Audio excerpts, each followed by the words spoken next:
छठी माई के घटवा पर आजन बाजन बजबा बजाई बहो। छठी माई के घटवा पर आजन बाजन बजबा बजाई बहो।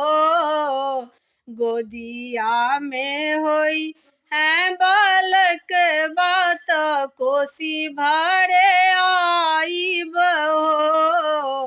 गोदिया में होई है बालक बात अर्घ देवे आई बहो।